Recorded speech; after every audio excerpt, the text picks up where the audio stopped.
There's a bunch of people probably coming. They just finished the other session. So Okay. I almost said something, but I was like, well, maybe they want to keep going. I don't want to like. Yeah, he's wrapping up. So good deal. Yeah. So I think I saw you on Flipgrid. You are just finishing, or? No, I'm a senior, but this is my second senior year of 3. So Okay. Yeah. Gotcha. Yeah, so I'll be student teaching next year. Yeah, it'll Very be cool. fun. Yeah. And you don't know where you're going, is that what you said? Yeah, the tornado of the last month has messed with everything. So we were supposed to be doing interviews right after spring break, but they're only just now reaching out to Block 3 placement teachers to figure that out. And once all the interns, the Block 3 people are placed, then us in Block 2 will get our placement after that. So Gotcha. yeah, the dream is to have it by the end of April, but meh. Yeah. I think everything's kind of like that. Yep. Yeah, I'm just staying open to whatever happens. Yeah.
Hi, Amy.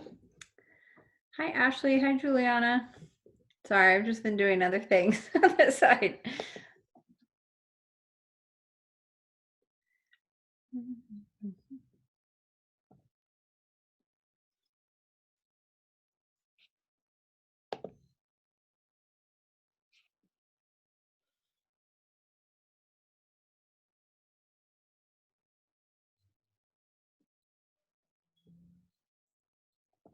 All right, I think I'm going to go ahead and get started. If you can, just so I know kind of where we're at, if you can use the chat to let me know, like, if you've used Seesaw or not. Just start there. Like if you've used it or not at all. Awesome. Okay. Because I just like, I want to make this most useful for you. So We can start at the basics or we can jump in. Okay, I've got not yet, and I've got some in between, some thumbs down, and we've got to use it. Awesome. So my goal is, and I've never done this virtually, so this is like new adventure here, but my goal is for you to be able to log in as a student. So in order for you to log in as a student, you either A, need another device or just to be able to toggle back and forth. So if you minimize the Zoom screen to where you're not looking at everybody, but looking at your screen, you can log into Seesaw as a student. And we'll do that here in a little bit, not right now, because I'm gonna actually give you a code to log in to, like, I have a PD set up for Seesaw. So here in a little bit, we will use it. And Amy, somebody else asked about middle school too, and I answered that question on Flipgrid because I always thought of Seesaw as elementary. And then I would like go to like conferences and present, and people would be like offended that I said it was only elementary. It's like, okay, I'm so sorry. So apparently people use it all the way even through college. There's some professors that use it. So I know you might see the little like animal characters a lot of times for Seesaw, and that kind of like relates to Seesaw, but there's actually, you can change it to be a photo of yourself or like initials. So it looks more grown up or whatever. So it doesn't have to be babyish. It definitely can be used in all those platforms. And then I also know some colleges that are using it for teachers, education students, ones that are going pre-service teachers. There's the word I was looking for. So that's been really nice because the last like 3 student teachers I've had, they did their class within Seesaw. So they knew as a student what it was like to post work within Seesaw. So that was kind of cool that like they are using it still in the education world, but it is possible. Very good. So I'm going to kind of just give us a brief introduction. I'm going to share my screen here. And then, like I said, my goal is for us to get in as students in my PD class. And then hopefully, even if you use Seesaw, I hope you get some ideas. I'm going to show you some activities I've created because that's the thing I've really focused on this year is using Seesaw more often and using Seesaw kind of for everything. And I use it for parent communication. I use it for student communication. I post my newsletters in Seesaw. I do assignments in Seesaw. That's how students show me what they're working on. So like I use Seesaw for everything. I don't even email parents anymore. Like all my communication goes through Seesaw. And it works more like a text message. So I think parents like it better because it's quicker than like going into email and writing this like formal email. They'll just be like, hey, so-and-so forgot their lunch. And like, it's not this big fancy email and I can see it a lot quicker. So I really like that piece of it as well. So I'm going to kind of show you, I know some of you too, how many of you are like full on and like, there's a little reactions button that you can like put a thumbs up or something like that too. How many of you are like actually still teaching? Like you are e-learning is like you teaching? Because Olatha's not doing that. Okay. I am going to show you, we're going to briefly touch on the home learning codes because if you are like teaching right now, Seesaw is amazing for that. And I'm going to show you kind of what that looks like for home learning codes. I've also created some YouTube tutorials and then specifically a video for families on how to get into Seesaw and what it looks like and how it functions from home. So if you are doing actual continuous learning, then I will kind of show you how you can use that. So anyways, I'll kind of focus here and I'm going to share my screen. This presentation, by the way, is in the notes. If you go on the session grid on the far right column, there's a link to a notes document. And the link to this is in there if you want to come back to it later. If you want to play along here in a little bit, when we log in, when I have you log in as students, you would need to download Seesaw if you have a second app like or device, or if you're going to do it on your computer, you can just go to the website. But I am Ariel Jankord. I teach first grade this year. I am actually moving to a different position and district next year. I'll be in the Spring Hill School District. I'm going to be a K-5 STEM teacher. So I'm super excited. It's a brand new program that they are starting. So, and some people in this room probably did not know that. So there we go. Let the word spread. Again, my goal is to introduce you, but biggest thing is I want to show you how to create activities and how I use it in my classroom. So Seesaw, when I think of what is Seesaw, I usually say it's a digital portfolio.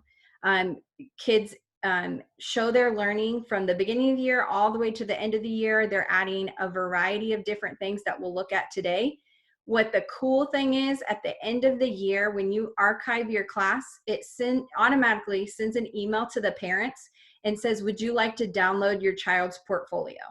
To me, that is so cool because parents don't need to keep a stack of papers. I just cleaned out like 2 tubs that my parents had saved of all these papers from kindergarten on. And I was like, oh my gosh, I can't believe you saved all this. But I think cool, like we're in this digital world, what a cool way to save your child's work within one zip drive that they get to download. It is free to download. It is free for all families, whether you have a free or paid Seesaw account. So I just think it's a really cool digital collection that parents get at the end of the year. And then it's just another way to get formative assessments as well. I use it for formative assessments all the time. But then the other piece of family communication, not only me emailing parents, but parents actually getting to see the learning that's taking place in the classroom. With all the tools, so I've been using Seesaw since it came out, since the very first year, and it's amazing how far it's come along. And that's why I want to kind of dig into the activities, because as a longtime Seesaw user, I was used to very basic minimum tools. And so I kind of got stuck in using those basic tools. But if you get really creative, there's ways to make like sorts, picture sorts, and just a lot of different kinds of interactive activities. So I'm going to try to dig in and show you that. And then lots of ideas in the library. So we'll kind of take a look in the library, but there are many, many creative teachers that have already created lessons. So especially in this e-learning world where we're like trying to create content like crazy, there's actually a ton of lessons that have already been created. And you can edit them to make them yours. You can just get ideas. Like sometimes just looking at other teachers' ideas is like, oh, I could do that with my content. That's really cool. I hadn't thought of that before. So basically how it works is we have the student has the tools to capture their learning. We do a lot of app smashing. This is how I have them upload things that they create on other apps. You can upload Chatterpix, you can upload iMovie, you can actually embed Flipgrid videos. So there's lots of different apps that you can bring into Seesaw. And then teachers are able to see and families are able to see what they're doing. So one of the biggest things is being able to record their voice and draw. So you can record live drawing and live voice. So if you want them to explain their thinking, obviously we can't sit down one-on-one with every kid and hear how they are learning or how they are understanding something. And so by recording their voice, they're able to have record of that. This is great for, we call them sit team meetings. I know they've been called care team meetings, whatever they are, where you are sitting down and looking at a kid that's struggling and maybe considering an IEP or interventions. This is a great thing to pull up because you don't have to sit there and be like, so like when he's doing math, he kind of does like this. You don't have to try to find the words. You can literally just say, like, listen to him explain this. And you can see that he doesn't have number sense or that he's, confusing this part of it. So it's a great record of their learning and understanding. You can also label. This has the different label buttons, which is nice. Taking a picture of something they have created and labeling right on top of it. And so I'm going to skip to the part where we get inside. So if you've never been in Seesaw, this is what it looks like. You'll have a journal kind of here. It just scrolls through kind of like a feed, like a Twitter feed would. And then on the right side are all the students' names. if you have shared devices, which is what we have in Olathe, my students at school can see everybody's work.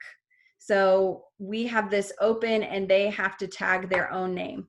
Once in a while, I'll have a kid that thinks he's being sly and will like tag another kid's name because we have that open setup and you can edit that. So I'm like, obviously that was not you. And you just hit the 3 dots and you can change the person that's tagged.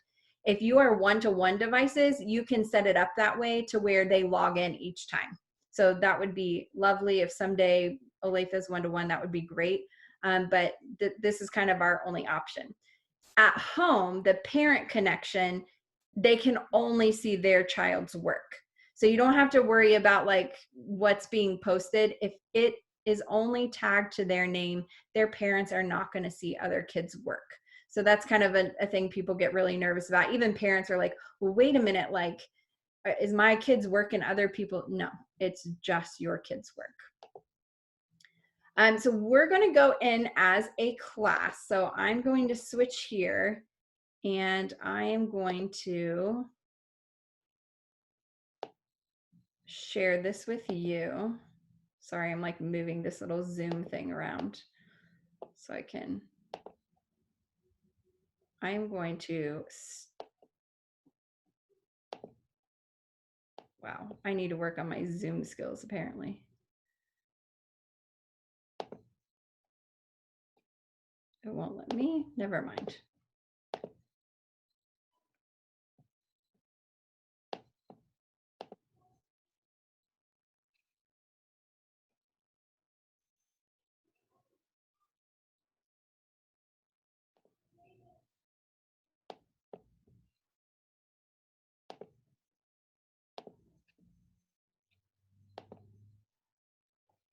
I'm trying to invite you.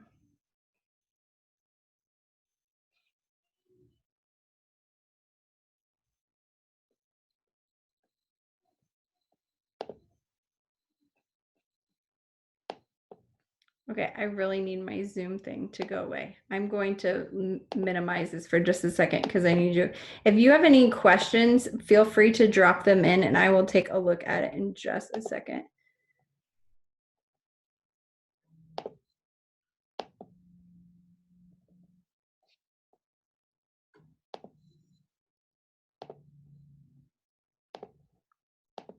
Okay, so in there, if you go to either the app and you need to have the Seesaw class app, or if you just want to minimize the Zoom window and go to Seesaw website, which I think it's like seesaw.me, and you can type in this code, the ZSPRYA. If you are using an iPad or a tablet of some sort, you can scan that right off of the screen.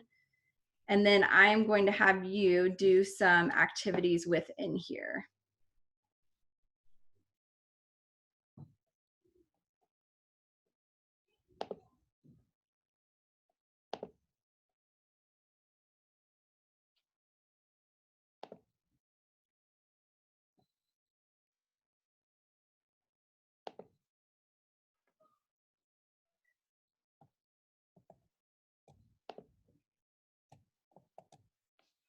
I'm going to put the code in the chat if you need it as you go along. I set it up as like we're shared devices. So when you post an activity, just pick a student number to post to. It doesn't matter, even if 3 of us pick student 10, it really doesn't matter. You would have your student names in there in your classroom. I see some people asking about the continuous learning.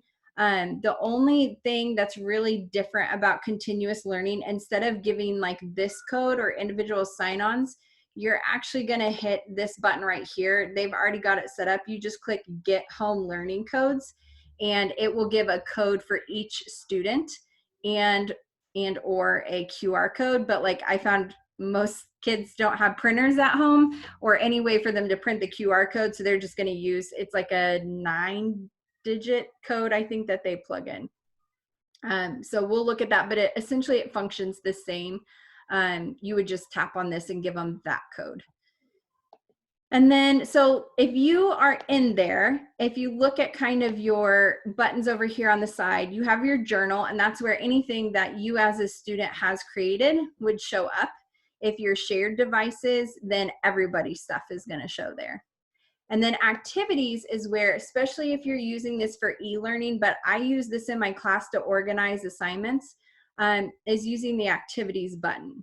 So I have an activity in there. So if you go and click on the light bulb, then you can actually do this activity, and it just says, what are you hoping to get out of this session? Now this works a little bit different, and some kids will click on the template. If you click on the template, it just makes it bigger.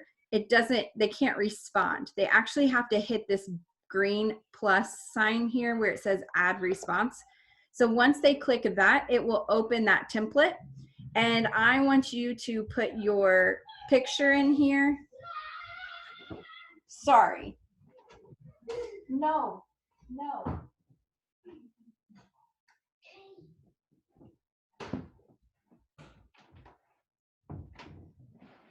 Sorry, apparently we're doing WrestleMania like right outside the room.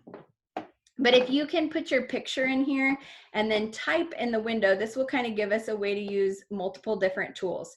So I think this will work. I can draw my face in here if I don't want to take my picture.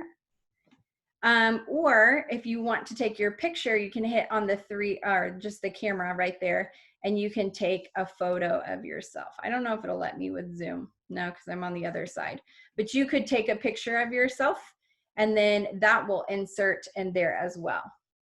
So there's a couple different ways. Some people also, like if you have a Bitmoji saved in your camera roll, or if you're on your computer, you can upload images. So that's another option as well. So there's lots of different ways that you can put in your picture.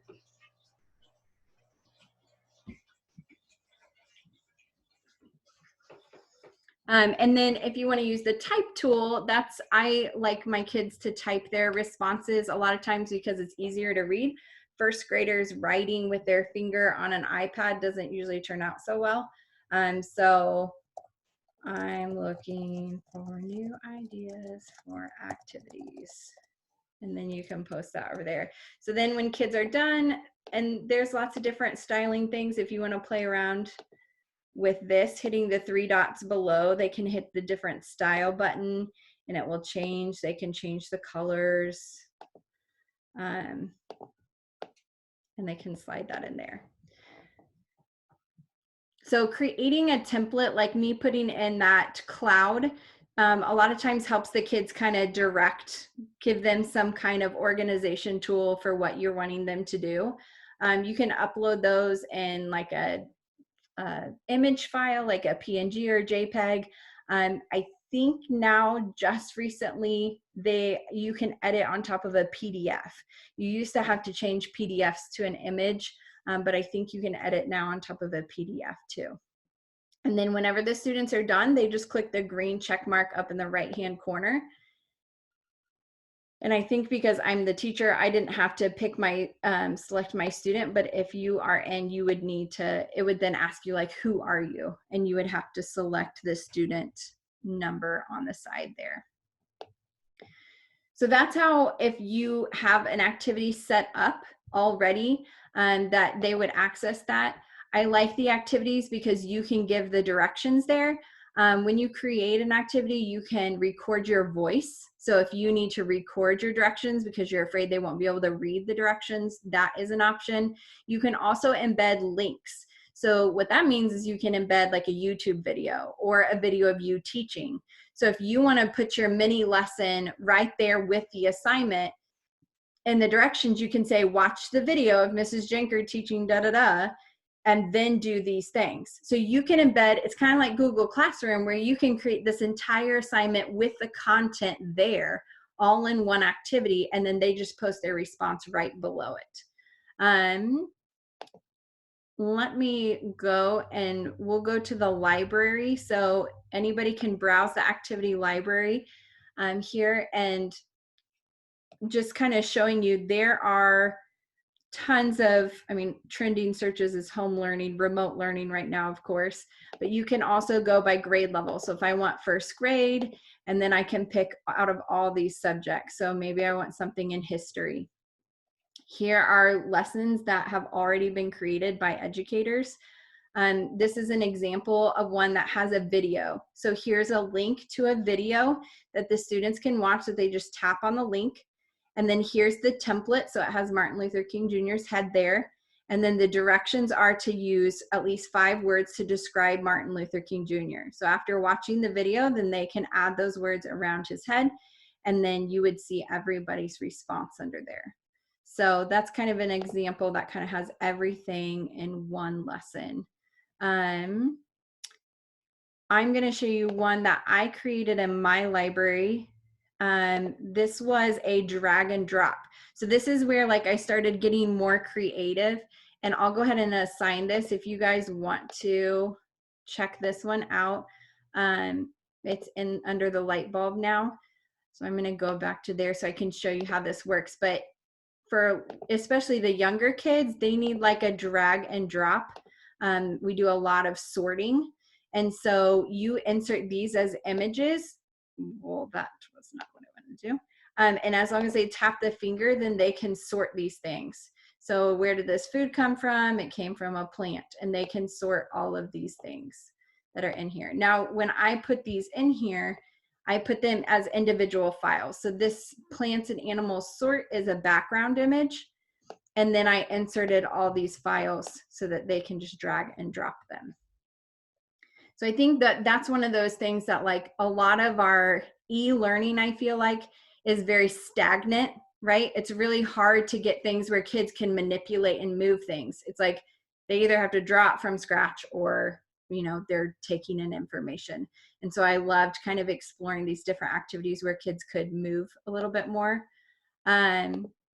Another activity that we did that I think pertains to a lot of different content areas and ideas is we do a lot of video kind of sorts, or picture sorts, I would say.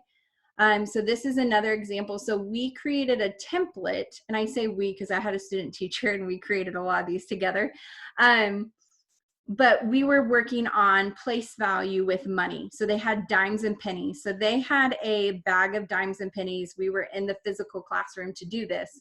But they had to make 15 using dimes and pennies.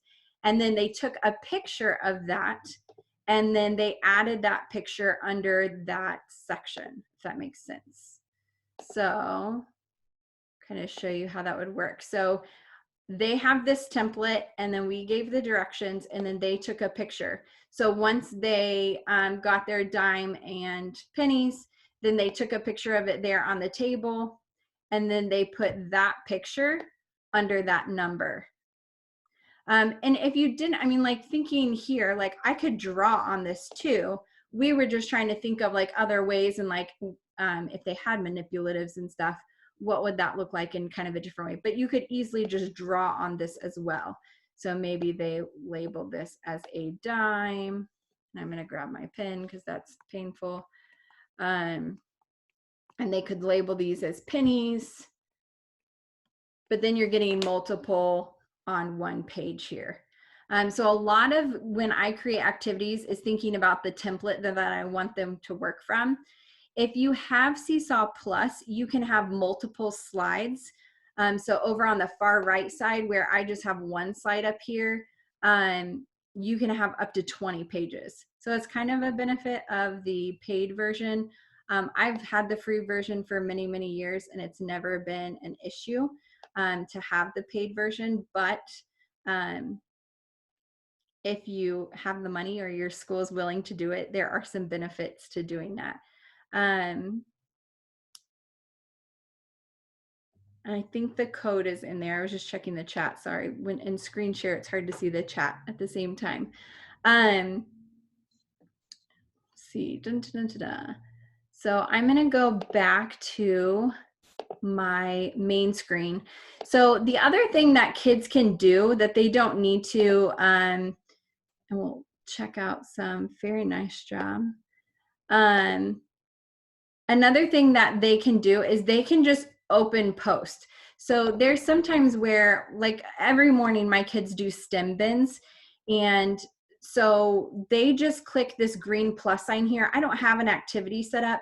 They can just hit that green plus sign and they can use any of these tools to share. So I had some kids in the morning, like they were making little YouTube videos, right?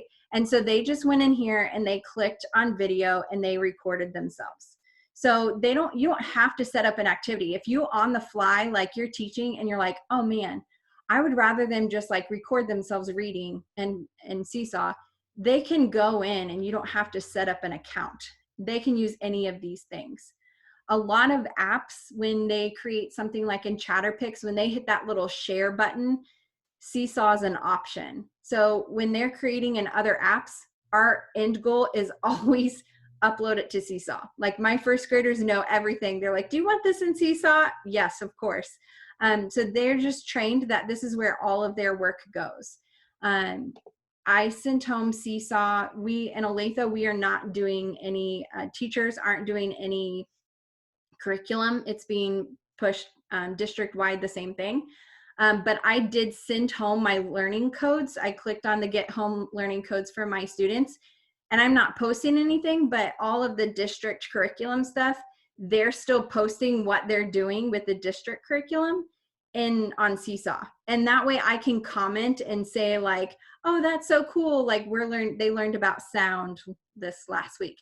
And one of the create things was to make a musical instrument with things at home. And so some of my kids made video of them like making their sound shaker. And so I was still able to interact with them, but I wasn't posting the content. So they know how to work Seesaw. So they knew they could just hit that green plus sign and upload however they wanted to share their learning. So some of them took a picture and then they recorded their voice. Some of them made videos. Some of them drew on Seesaw. Some of them drew on paper and took a picture of what they drew. So there's so many different ways that students can post. I wish I could, I can't because it's privacy. I wish I could just open up my students and show you all the things that they've done in Seesaw. But I can't because I've got first and last name showing. One other thing, I guess I mentioned parent communication. So over here on the inbox side, next to activities, within here, you can send family announcements and student announcements. So if you have your kids signed in as one-to-one devices and you want to send, hey, remember this assignment is due on Friday, you can send a student announcement that goes out to all of them and it goes into their inbox. You cannot send individual student announcement or student messages. So I can't send a message just to Lily that says, hey, good job on your project. I will show you what I figured out as a workaround for e-learning to do that because I wanted to send individual message. So I'll show you in just a second what I did. I can also send family announcements. So this is where I use that a lot, where I want to remind parents of a meeting or a field trip or whatever. I'll click family announcements. And I don't have any connected, so it's not going to show up, but you can select all your parents and it will go out to everybody. So then I only have to put in that message once. However, you can individually message parents. So that is nice. And that's why I use this instead of email. A lot of times I just email my parents via Seesaw or message them and they can message me back. If I send a family announcement that says field trip on Friday and a student or a parent hits reply, that reply only comes to me. So some parents are kind of like, you sent this message to everybody. Is my reply going to everybody? No, they cannot message each other. Parents cannot message each other and their message never goes to the whole group. It goes directly back to you. So that's kind of a nice thing that like you can have that private messaging between you and a parent. Or you can send a group-wide message on Seesaw.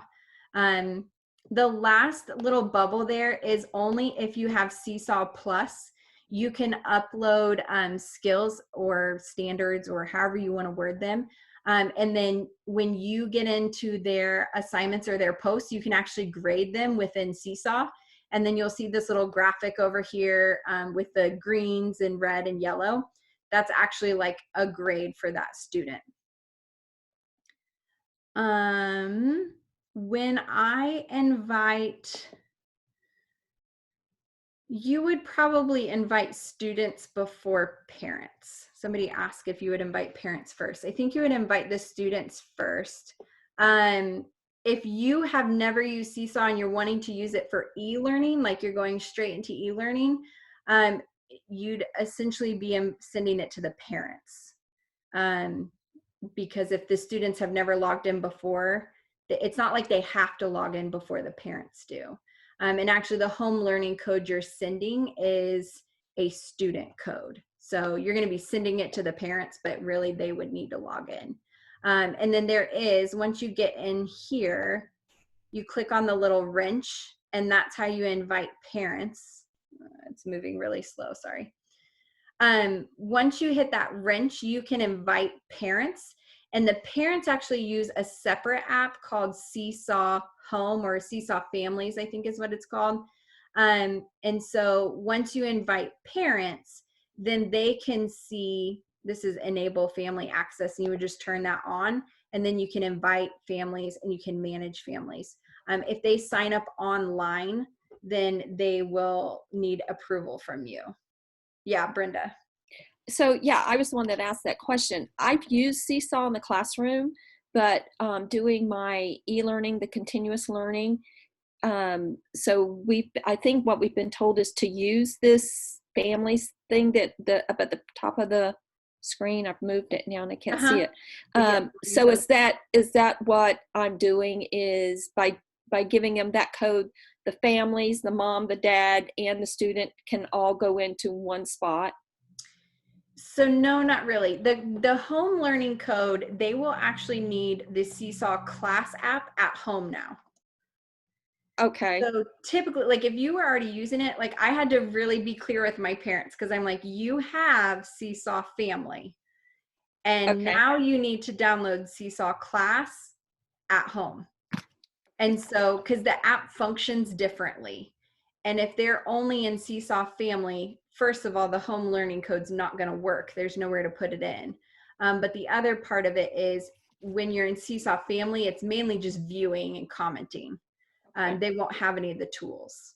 Yeah, that's what I've been confused about, because in elementary we're using, our LMS is Canvas, and they've said to use Seesaw, but I haven't quite gotten into the Seesaw part yet because I was just doing one at a time. So yeah. I'm like one at a time. And so, okay, so that's why I'm glad I was able to get in on this, because this is making a little bit more sense to me. Yeah. Thank you. You're welcome. I don't know if it'll let me see. Let me see what it'll look like if I show you this, since I don't have. There we go. So, and it actually, when you click that get home learning codes, it has great directions for parents, which is really helpful. But it will point out right here, Seesaw class app. And I would say a lot of parents skip over that part. They miss that because they're like, I already have the Seesaw app. It's like, no, you have the Seesaw family app. So yes, once they get the Seesaw class app, then this is that code that they will enter. So they don't have a username and password. This is just one code. If they have multiple kids, they have to sign out and sign in using that code every time a different kid gets in. So that code is like really important.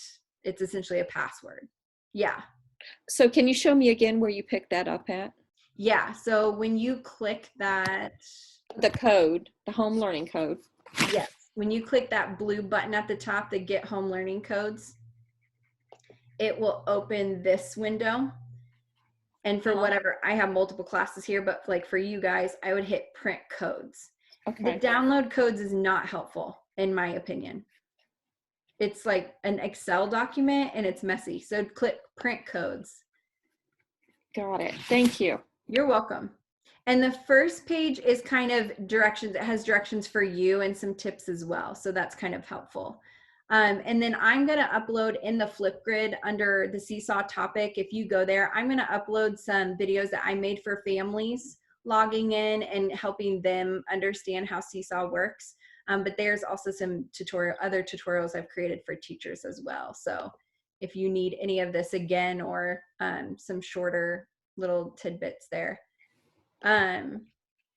So I'm going to show you one more thing, and then I'm going to open up, you ask questions, or if anybody else has a way they're using it to share. So I mentioned messages. I cannot message direct students. So I've been trying to encourage kids, like, I hope you're getting on and checking out the district resources. I hope you're getting on Zern and these different things. So I just logged into my Zern account to see if what kids were logging in and doing it. And I just wanted to say, like, to tell them that, like, good job, keep going. So I went in, as a teacher, I'm posting student work, and I went to drawing and I drew them a message. So I said, like, good work on Zern. And I like put stars and made it all pretty because I'm a first grade teacher, and this is really sloppy because I'm doing it fast. So no judging my art right now. But I just posted this and made it look pretty. You can add shapes. So I added some stars here. And you can duplicate these shapes so it goes faster. And so I just made this cutesy little good job, or whatever message I want to send them. Thanks for sharing your book, or I loved how you read your story to me. Because I have kids just sending me like random stuff that they're doing. And then when you click on the green check mark, it's going to ask what student you want to send that to. So, oh, I'm going to send that to student 10. He's the one that I saw on Zern doing a great job. So I'm going to post that. And then I have folders, but, and then only that kid will see that message. So I'm not like trying to make other kids feel bad, or like, hey, look at so-and-so, they're on Zern. Like, it only goes to that kid. So that's my workaround for student messages, since there's not a messaging feature. This will show up in the parent app. So that might be one thing that, like, if you send a student message, I'm not sure that would show up in the parent app, but I want the parents to know that I noticed too, so that it works fine for me. So I will open it up. Is there anything else you want me to show you? Because I know we kind of have a range of people. I had a question. Uh-huh. Do you use the class blog? You know, I have kind of, but not really. So when I did global read aloud, I had another class that wanted to connect via the Seesaw blog. And so we did for that, but honestly, I don't think the kids, at least my first graders, didn't understand it and didn't know why it was going that way.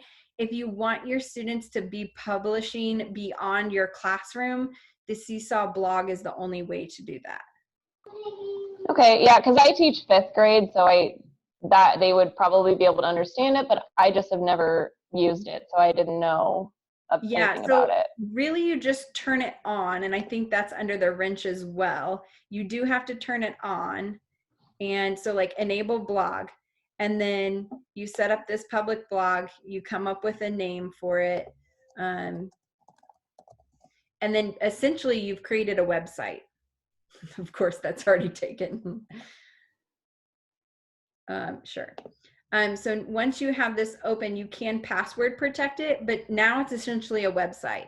So if you wanted it to be more public, where that they didn't have to have like the family app to see student work, you definitely could use this. The number one reason I have heard of teachers using this is to connect with other classes. So, hey, we're working on this, or we're writing stories and we want to share what we're writing with you and you with us. And so we're going to start this blog. Okay, thanks. And on the blog, so now this little globe shows up. That's only if you have the blog turned on, and they just tap on that. And then it will say, you want to publish this to the blog, and you say publish to the blog. So it doesn't automatically publish everything, only the things you select to be published.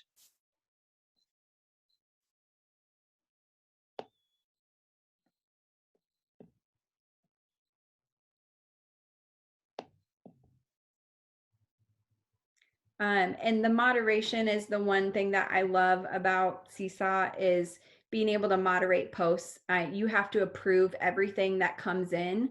So you do have to check it often and make sure, but I delete stuff, you know, and sometimes kids make mistakes. They like hit the button too quick and they're like, oh no, I didn't even.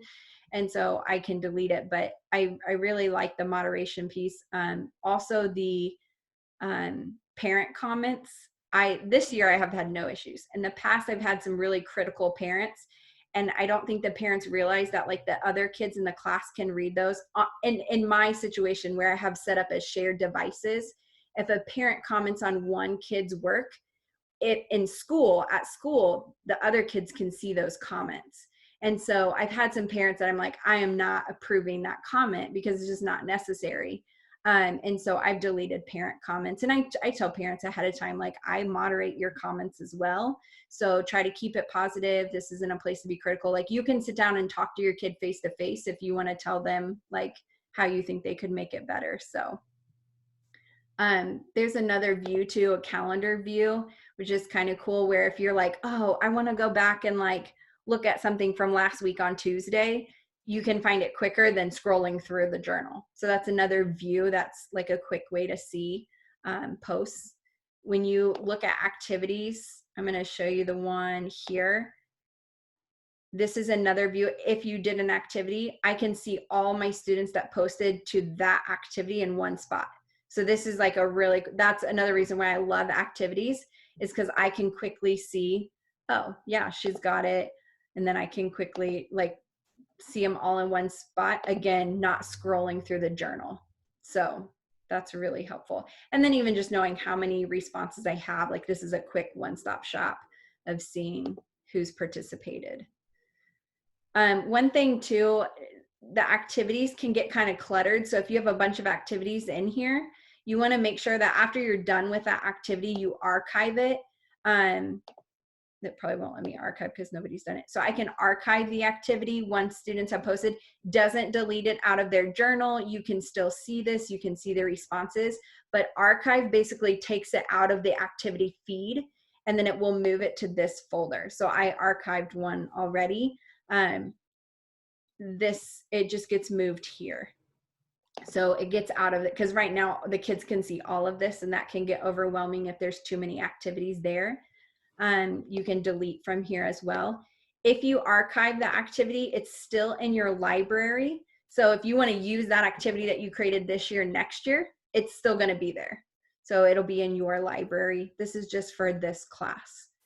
Another cool feature that they've added not too long ago was being able to schedule activities. So especially you e-learning folks, if you want to work ahead and you want to get activities, but you don't want it to be released till a certain day, but you don't want to be sitting at your computer releasing it, you can set these to release at 8 a.m. on Tuesday. I want this activity to go out. 8 a.m. on Wednesday, I want this activity to go out.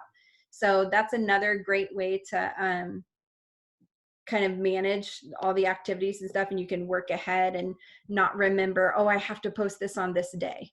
So that is another kind of tip.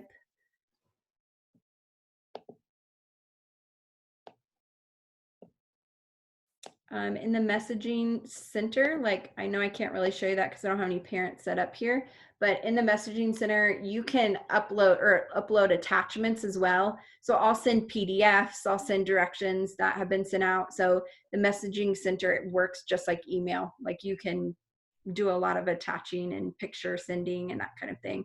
Parents have sent me videos before I had the home learning code set up.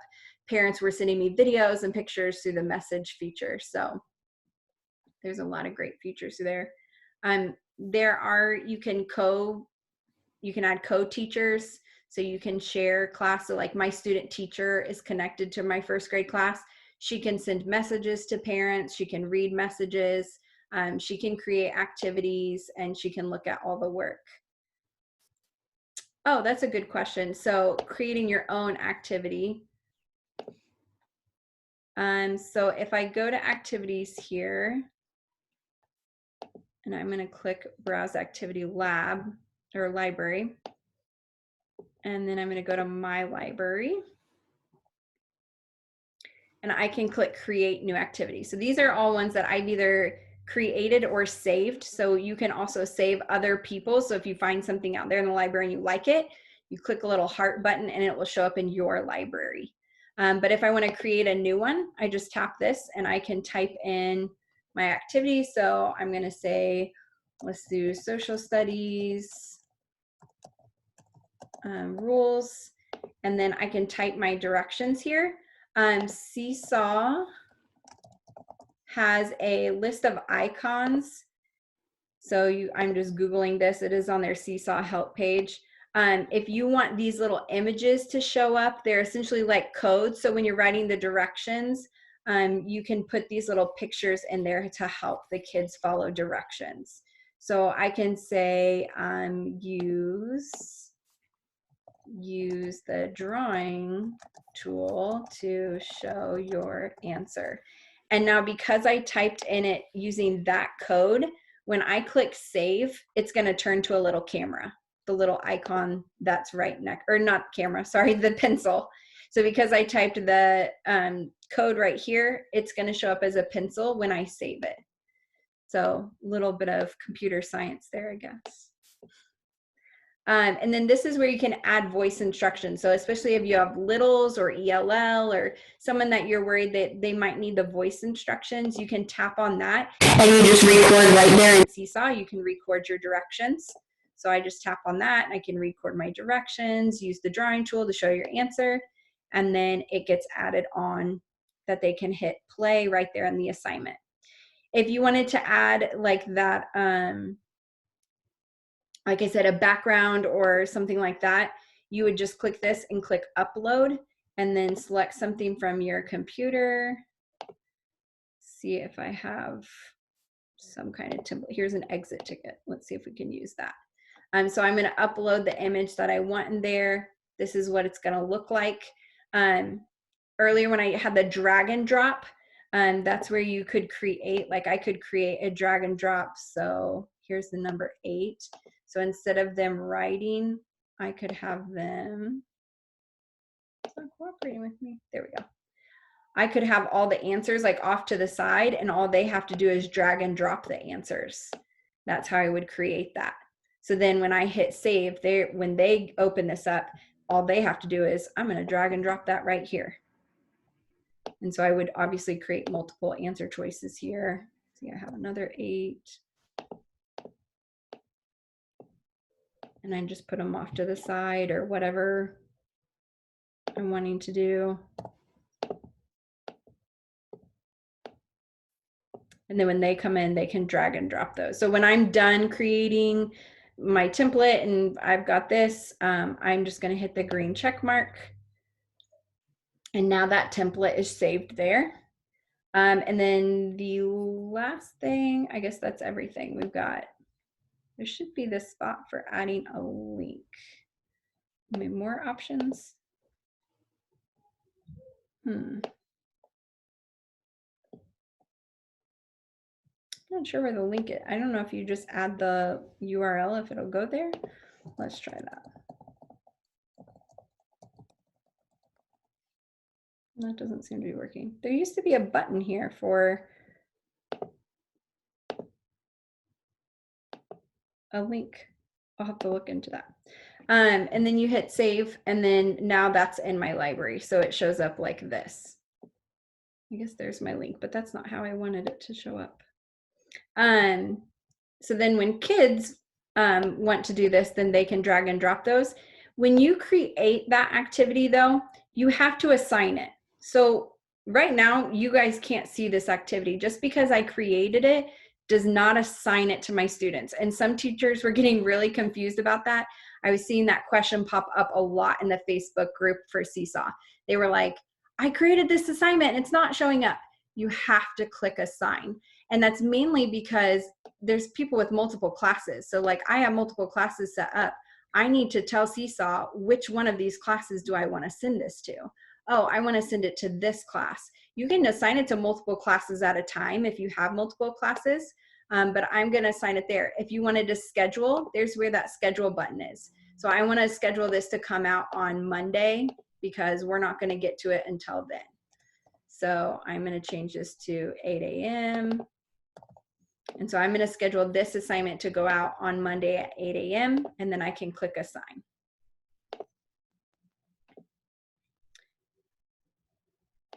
And that is not going to show up because I have it assigned for Monday, but that's how you get the activity there.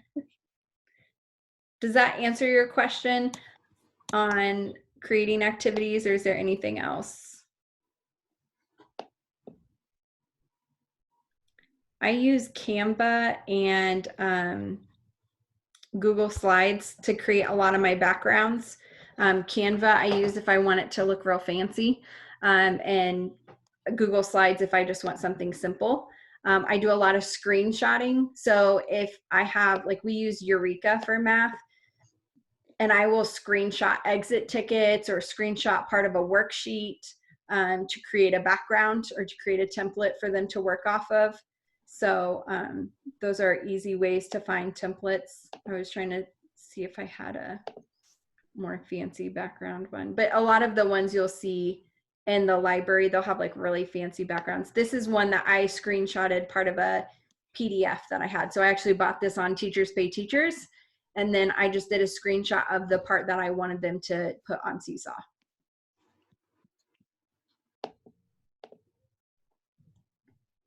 So Ariel, on that last activity you did, when you were talking about the different classes, can you make just a class with specific students in it? So if you wanted that one activity you did to only go to those students, or is that when you would go in and click, can you click their name from there when you assign it?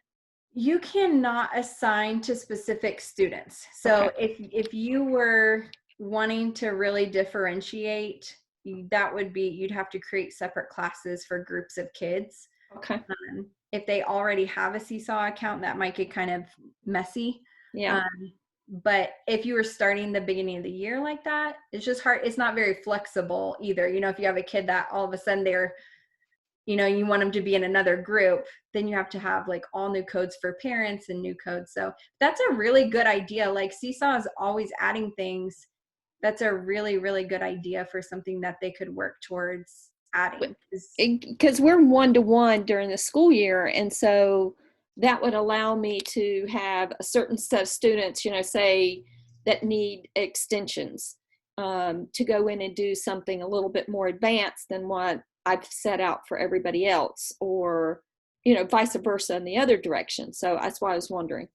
Yeah, I'm actually going to write that down, and I'm going to just send that in. And if you send it in, like, it's kind of one of those things, more people that send in that idea, the more that they will work on it. But I think that's a fabulous idea. That would be really awesome. Definitely a feature that would be great. I can't really think. I mean, the only other thing I can think of is, which then kids know, and then it's a big issue, is if you just said, hey, I need you guys to do this assignment and you guys to do this one. Yeah, when they're one-to-one, they don't really pay attention to what the other one's doing. You know, they just go on and do it. You think they do, but they don't, you know? Yeah. They don't pay attention. Absolutely. Any other questions? This has been very helpful. Thank you. Good. And like I said, in that in the session notes for this session, I put the link to my YouTube. I think I only have like 3 or 4 Seesaw tutorials there. I kind of got started on them and then got busy, but my goal is to keep adding some more, like really in depth of like showing you how to create an activity, how to create drag and drop activities, just some more, like, so you can go back and watch them and if you need help. But there is one for families on there, and there's kind of an overall how it works and how to set up the home learning codes. There's a video on getting those sent to parents. So yeah, definitely check that out. But I put the YouTube link and that session notes if you need any of that. So if there's anything I've learned over the last 2 weeks, is that recorded things are my friends. So I go back and watch them 2 and 3 times. So. Yeah, and I think that's cool for us to remember for our kids. You know, there's quite a few sessions actually of people talking about videos, and I think the power of the video is just it really is powerful even for our students. And I think it's cool that we're creating all this content right now, because you know, maybe next year we'll have more flipped classrooms or blended learning classrooms because we have all this content, right? Like we created all this stuff, now we can use it. So yeah.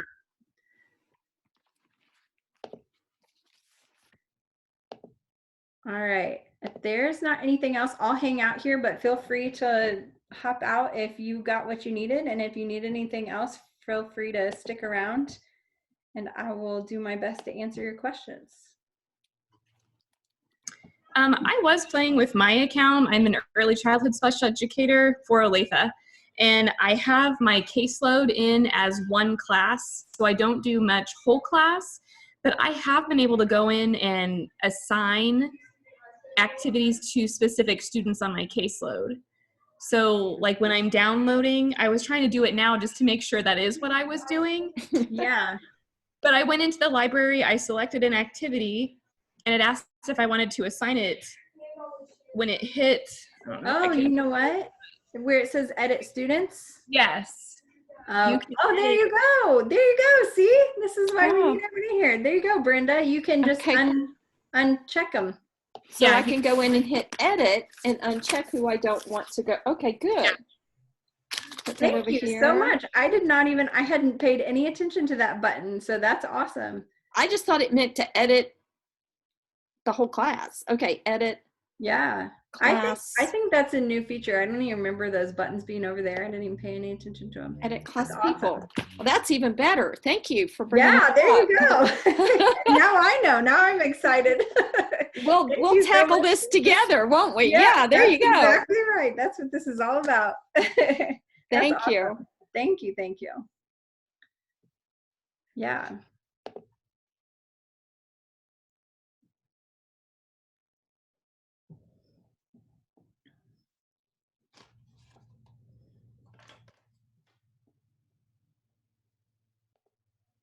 Hey Ariel, I have a question. Uh-huh. Where are the session notes? I was trying to look on the other, like the EdCamp session board, because when I clicked Seesaw, it brought me to this Zoom. So where do I find the session notes for this one? So let me make sure it's linked correctly. So here's the session Seesaw, or the topic Seesaw. Can you see the session board?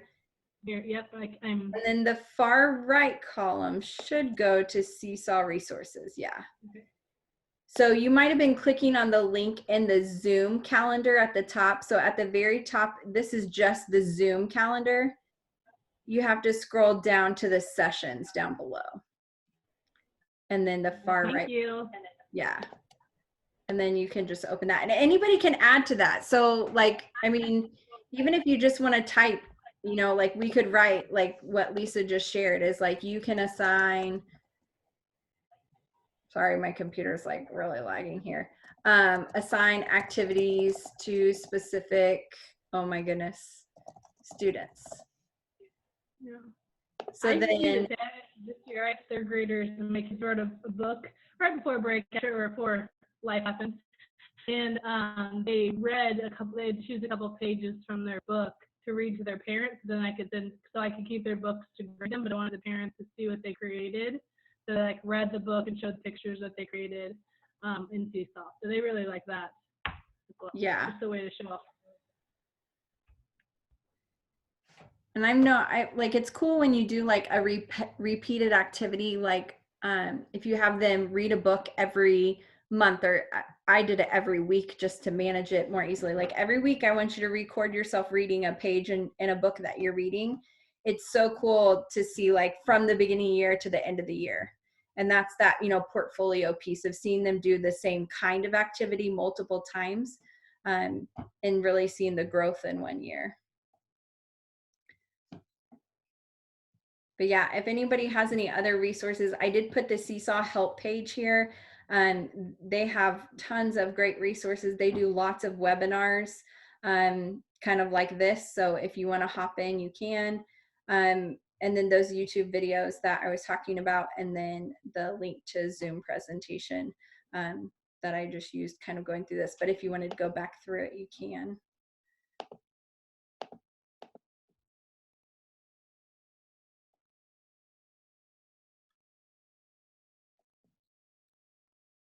All righty, well, I'm going to go ahead and end it. Looks like everybody got what they need. Thanks for being here.